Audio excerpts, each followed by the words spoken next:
aux États-Unis où les ventes de détail ont reculé plus qu'anticipé au mois de janvier. Et même si des facteurs techniques ont pu amplifier ce ralentissement, cette baisse pourrait amener les économistes à revoir leurs prévisions de croissance pour l'exercice 2024. Globalement, les dépenses des ménages américains ont reculé de 0,8% au mois de janvier par rapport au mois précédent et c'est plus important que ce qu'avaient modélisé les analystes qui anticipaient, eux, une baisse moins marquée de 0,2%. Deux facteurs pourraient avoir poussé les chiffres des ventes à la baisse. Le premier étant purement technique, c'est-à-dire des ajustements saisonniers appliqués par le département du commerce aux ventes de janvier qui ont été moins favorables que les années précédentes. Le deuxième facteur tient à la météo, c'est le temps froid qui s'est propagé dans une grande partie des États-Unis le mois dernier qui aurait pu peser considérablement sur les ventes. Et après avoir appris que le Japon est entré en récession technique au T4, c'est au tour de la Grande-Bretagne de sombrer à son tour dans une récession technique au dernier trimestre de l'exercice 2023.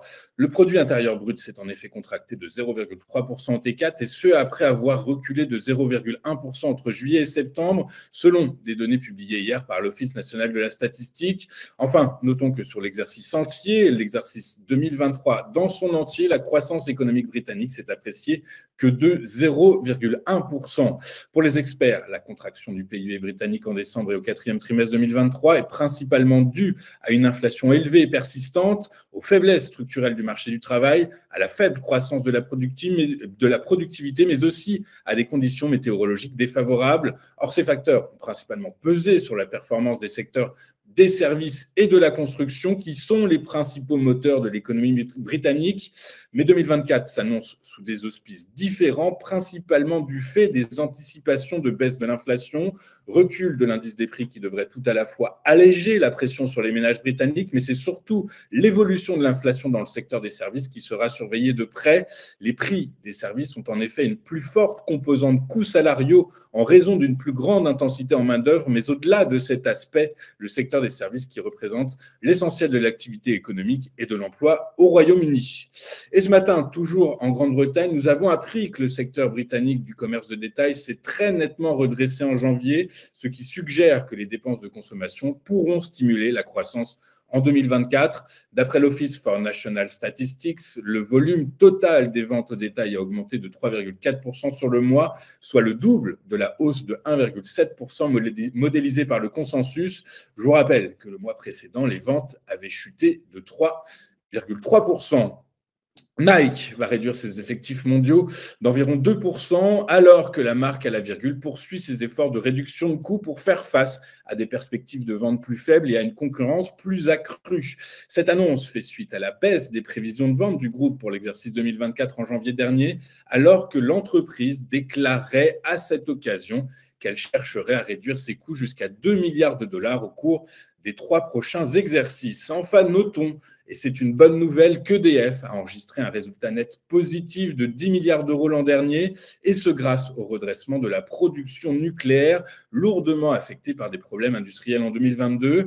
Par ailleurs, la direction administrative et financière a annoncé que le groupe a réduit sa dette de près de 10 milliards d'euros pour la faire passer de 64,5 milliards à fin 2022 à 54,4 milliards d'euros à fin 2023.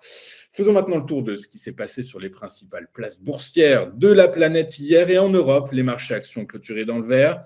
À Paris, le CAC 40 a été tiré vers le haut par la microéconomie et notamment le secteur automobile avec les belles performances de Renault et Stellantis.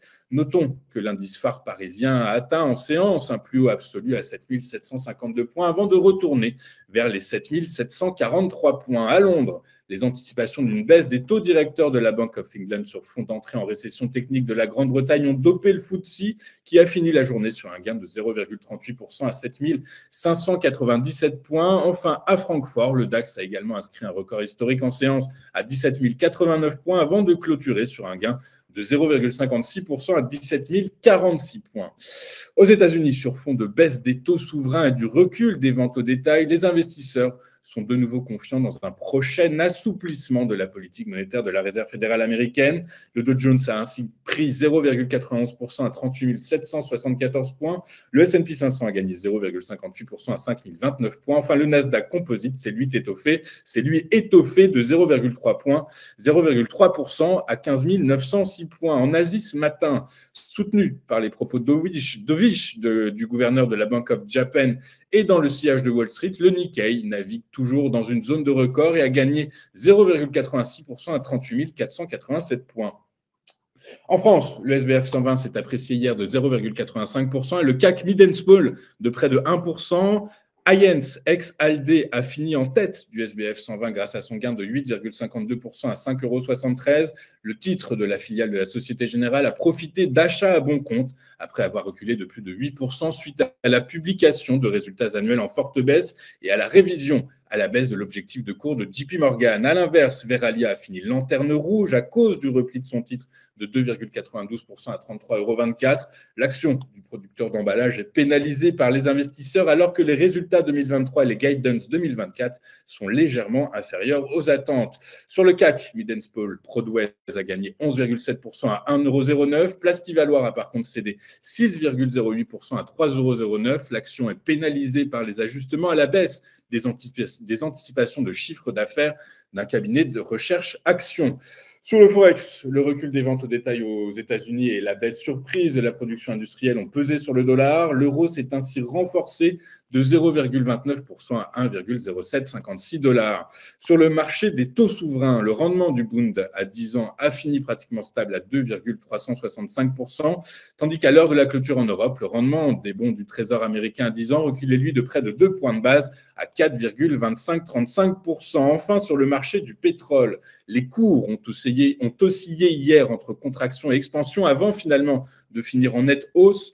Dans un premier temps, les opérateurs ont pris connaissance du dernier rapport mensuel de l'AIE qui a revu à la hausse son estimation de production pour 2024, mais sans changer sa projection de demande mondiale. Mais c'est finalement la géopolitique qui a été le driver majeur hier, alors que les tensions s'exacerbent au Proche-Orient, alors que l'armée israélienne a confirmé hier avoir tué lors d'une frappe la veille au Liban un commandant du Hezbollah, mais aussi 7 civils. Et à ce sujet, nous avons appris ce matin que Tsahal attaque en ce moment même l'hôpital Al-Nasser de Khan Younes, le plus grand encore en service à Gaza, et qu'une partie des soignants et des patients a dû évacuer l'établissement, ainsi que des milliers de déplacés qui avaient trouvé refuge dans ces murs. Dans cette ambiance, eh bien, les cours sont tirés naturellement vers le haut. Le prix du baril de Brent de la mer du Nord pour livraison avril a augmenté de 1,54% pour clôturer à 82,86 $. Quant à son homologue américain, le baril de WTI, pour échéance mars, il a lui gagné 1,81% à 78,03 $. Nous allons marquer une toute première pause dans cette édition du 16 février, et juste après, nous retrouvons comme promis, comme convenu, Antoine Quesada et son Chronocap. À tout de suite sur Téléfinance.